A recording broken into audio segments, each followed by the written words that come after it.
What is up, everybody? Today I'm bringing you another unboxing slash showcase. Today we're going to be doing the Toho Maniacs Godzilla Tower. And this is a figure I got super excited about when it was announced, and I'm really excited to unbox this thing and showcase it for you guys. So let's get started. So I already went ahead and opened up the initial box. And inside there's not that much. There's a little sticker pamphlet. Let me get that in focus. For attaching the little balloon as seen in the movie. So we'll get into that later. And okay,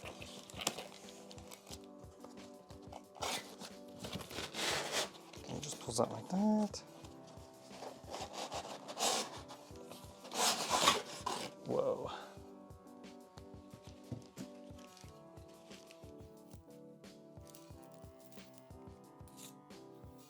And there's the little balloon.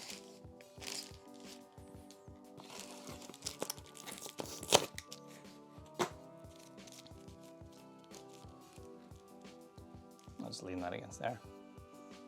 For those that don't know the significance of the Godzilla Tower, the Godzilla Tower made its appearance in the 1972 Godzilla vs. Gigan movie, which was the first appearance of Gigan. And the story is one of, I guess, more campy style movies, you can say. It does revolve around these aliens from the M Space Hunter Nebula who come to Earth, obviously trying to take over the world, but they come in the form of humans who are trying to preach the word of peace. And they want to build a basic Disneyland style theme park with monsters and attractions, and the main attraction was a full-scale Godzilla Tower, which ends up being the headquarters of these aliens. And I believe the name of this theme park was World Children's Land. So it was an interesting one, that's to say the least. But considering that the Godzilla Tower is not even a kaiju itself, it's really just that, it's a tower. Obviously later on in the movie it shows off that it can fire a beam of some kind to attack Godzilla in the later climax of the movie, and subsequently it does get destroyed by Godzilla at the end of the movie. But I think regardless of the fact that it's not a real kaiju, it is a fan favorite for a lot of people. I know it's super iconic for me since I remember seeing this movie so much when I was a kid. So once I saw that Toho Maniacs was making a Godzilla Tower and it's being sold by X Plus, I had to have it. And for those that don't know, Toho Maniacs also made the Dr. Sarazawa diving suit version and the leader of the Exilians from Godzilla vs. the Astro Monster.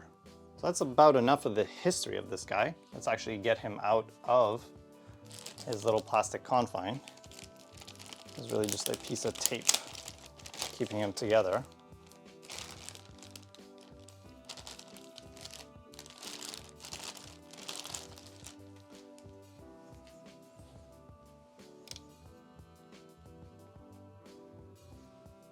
There we go. As you can see, he actually has a nice little, actually let's get a closer look at that. Nice little sticker from the movie itself.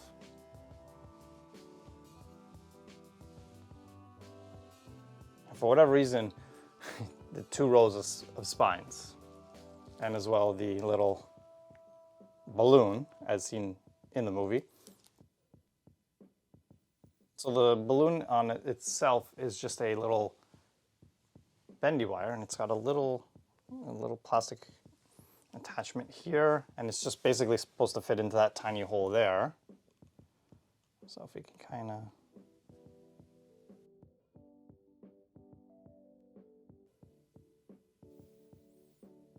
I guess something like that for now. It's not super secure on mine, but I'll fix that a little bit later just to get an idea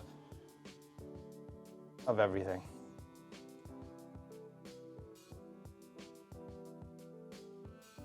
I mean, despite there not being much to this figure, it's just so cool to have the Godzilla tower in some form.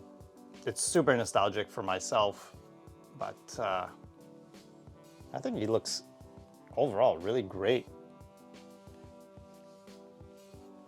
I will do some little comparisons so you can get an idea of just how, I guess, small this guy is. So he's not particularly big. He's only about 7.5 inches or about 19 centimeters.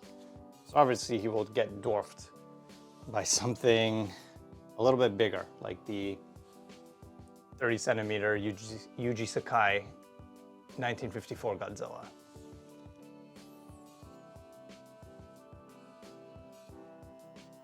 But maybe we have something that is more in scale.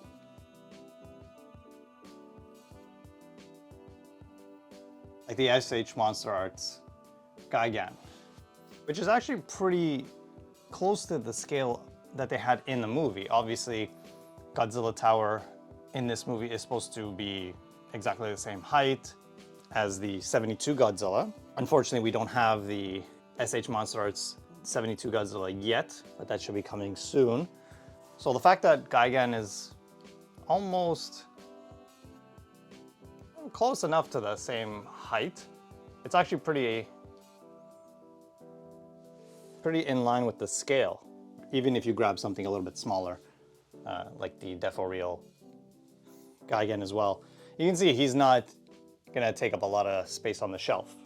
So with that being said, if you do happen to have the SH Monster Arts Gigan and do get the SH Monster Arts Godzilla 72, it could make for a nice little centerpiece, considering that the scale of these guys isn't too far off.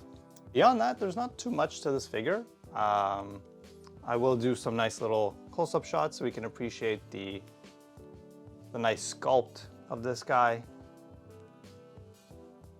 But that's the Godzilla Tower.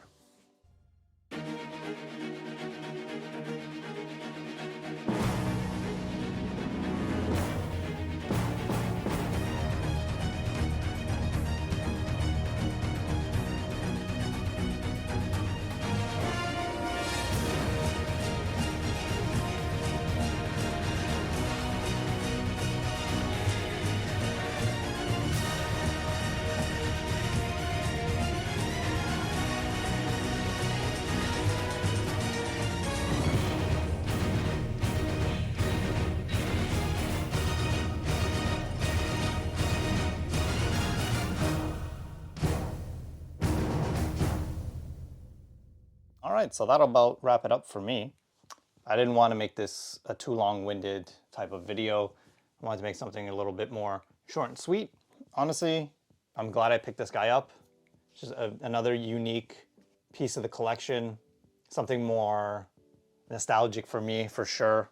And I think just overall really cool. And I'm a little excited now, more than before, for the 72 Godzilla, so that we can kind of recreate the final battle scene between the three, the Godzilla Tower, Gigan, and Godzilla.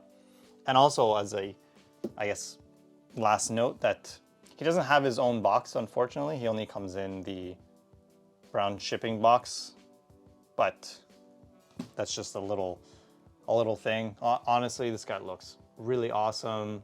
It's done very well, and I'm super excited. And let's just give him his last